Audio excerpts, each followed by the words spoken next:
বাংলা ভাষাকে গ্রহণ করা হতো, পয়লা বৈশাখকে যেভাবে আনন্দিত করা হতো এবং ছোট বড় সকলে মিলে প্রতিটা বছরই যেভাবে আপনার এই শুভ নববর্ষ আমরা পালন করি বাংলা ভাষাকে নিয়ে, ইংরেজি ভাষাকেও তেমন নতুন বছরের পালন করা হয়। তবে আমরা বাঙালি জাতি হিসাবে আমরা গর্বিত।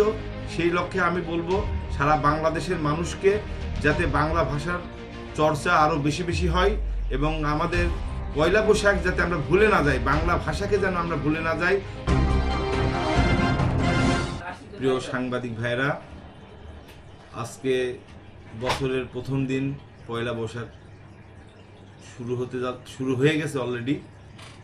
নতুন বছরের আপনাদেরকে শুভেচ্ছা জানাই। সেই সাথে এসকে টিভি কুষ্টিয়া জেলাতে নতুন রূপে নতুন আঙ্গিকে পদার্পণ হতে যাচ্ছে, আমি তার সফলতা কামনা করি। সেই সাথে বাংলাদেশের এসকে টিভি কুষ্টিয়া জেলার মতো সারা বাংলাদেশে প্রস্ফুটিত হোক, জনগণের পাশে থাক, মানুষের দুর্দশার কথা বলুক, মানুষের পাশে থেকে যাতে এসকে টিভির মান উন্নত সাধন হোক। এবং আজকের এই দিনে আমি মনে করি মিডিয়ার যুগ, এই যুগে এসকে টিভিকে আমি আমার অন্তরের অন্তঃস্থল থেকে অভিবাদন শুভেচ্ছা জানাই। সেই সাথে এসকে টিভি ন্যায় বস্তুসম্মত নিষ্ঠার সাথে তার দায়িত্ব পালন করবে এবং সত্য সংবাদ প্রকাশিত করবে, এই প্রত্যাশা আমি রাখি।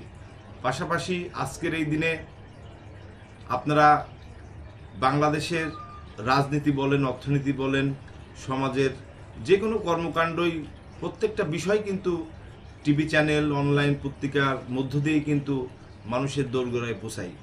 সেই লক্ষ্যে আমি বলবো যে আপনারা যারা সাংবাদিকতা পেশায় নিয়োজিত আছেন, আপনাদের সততা, মেধা, আস্থা, জনগণের ভরসা এবং আস্থার প্রতীক হিসাবে আপনারা নিজেদেরকে মূল্যায়ন করবেন, যাতে আপনাদেরকে জনগণ আপনাদের বস্তুনিষ্ঠ সংবাদের মধ্য দিয়ে তারাও অভিভূত হয় এবং তারা আনন্দিত হয় এবং তারা যেন আপনাদের কাছ থেকে আস্থা ফিরে পায় যে না, সংবাদপত্রের স্বাধীনতা মানে যাতে বাংলাদেশের মানুষ নিঃসন্দেহে এই পুলিশকে দেখে যেভাবে ভয় পেত, পুলিশকে দেখে যেভাবে আতঙ্কিত হতো, সেই আতঙ্কিত যেন আপনাদের প্রতি না হয়।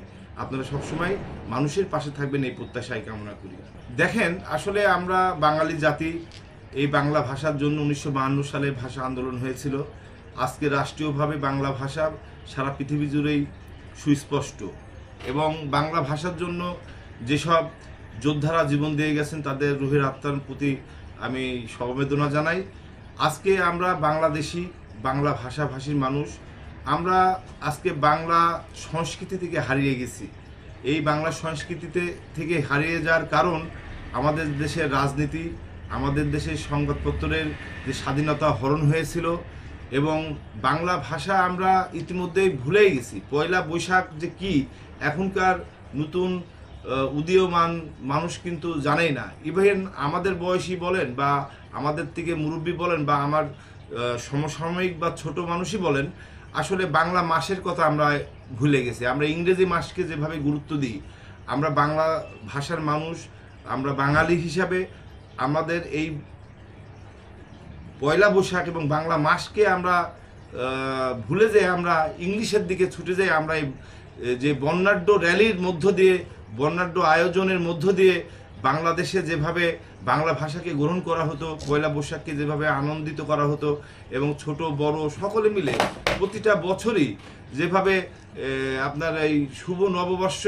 আমরা পালন করি বাংলা ভাষাকে নিয়ে, ইংরেজি ভাষাকেও তেমন নতুন বছরের পালন করা হয়। তবে আমরা বাঙালি জাতি হিসাবে আমরা গর্বিত। সেই লক্ষ্যে আমি বলবো সারা বাংলাদেশের মানুষকে যাতে বাংলা ভাষার চর্চা আরও বেশি বেশি হয় এবং আমাদের পয়লা বৈশাখ যাতে আমরা ভুলে না যাই, বাংলা ভাষাকে যেন আমরা ভুলে না যাই। ইংরাজির পাশাপাশি বাংলা ভাষার সবার আগে আমাদের, যেহেতু আমরা বাংলাদেশি, বাংলা ভাষাকে আমাদের সবার আগে অগ্রাধিকার দিতে হবে। সেই সাথে বাংলা ভাষা সাথে সাথে বাংলার মাসের যে নামগুলো, এই নামগুলো আমাদেরকে মুখস্থ রাখতে হবে এবং আমাদের যারা ছোট যারা উদীয়মান, যারা নতুন শিক্ষা গ্রহণ করছে এবং যারা জানেই না বাংলা ভাষা সম্বন্ধে, তাদেরকেও মধ্যেও আমাদের মনে হয় যে বাংলা ভাষা সম্বন্ধে আমাদের বোঝানো উচিত এবং পয়লা বৈশাখ বাংলা ভাষার নাম এগুলো তাসবুজ আমাদের তুলে ধরা উচিত আমি মনে করি। এবং কালের বিবর্তনে বিভিন্ন দেশের সংস্কৃতি ঢোকার কারণে আমরা বাংলা ভাষাকে হারিয়ে ফেলছি। দেখেন, ইসলাম তো, আমি নিজেও একজন মুসলিম, আপনারাও মুসলিম হতে পারেন, হিন্দু হতে পারেন, খ্রিস্টান হতে পারেন, ধর্ম তো আর যার, সংস্কৃতি তো সবার। আমরা যেহেতু এই দেশের নাগরিক, এ দেশে আমাদের জন্ম, এ দেশে আমরা বাংলাদেশি বাঙালি, আমরা তো ইন্ডিয়ান বাঙালি না।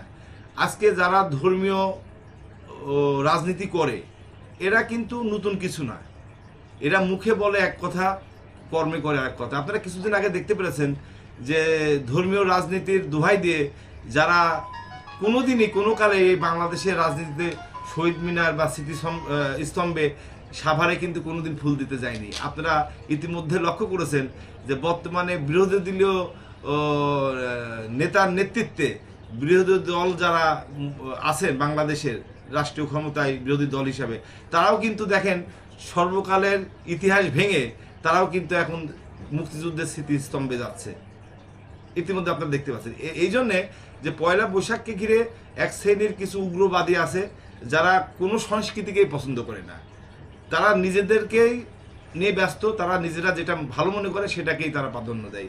আসলে সংস্কৃতি তো বাংলাদেশের একটা ঐতিহ্য, ইতিহাস। সংস্কৃতি যদি না থাকে একটা দেশের, তাহলে সে দেশের একটা শিক্ষা থাকবে, খেলোয়াড় থাকবে, সংস্কৃতি থাকবে, ঐতিহ্য থাকবে, এইগুলো নিয়েই তো একটা দেশ। প্রত্যেকটা দেশেরই তো একটা সংস্কৃতি থাকে, তা আমাদের দেশের সংস্কৃতিও তো থাকতে হবে। কারণ কেউ কোনো দল যদি নিজস্বতা মনে করে উগ্রবাদীভাবে এরকম চিন্তা করে, এটা ভুল চিন্তা। অবশ্যই আমাদের এই চিন্তা চেতনা থেকে বের হয়ে আসতে হবে। এবং দেখেন, অলরেডি আমি কিন্তু বলেই ফেলেছি যে স্বাধীনতা যুদ্ধে যারা মুক্তিযুদ্ধে শহীদ হয়েছেন, তো এখন তো তারা তো স্মৃতিস্তম্ভে যাচ্ছে, গেছে কিনা। তো এখন দেখেন আপনারা এটাকে বিস্তার বিশ্লেষণ করেন, আগামীতে আরও কিছু দেখতে পারবেন।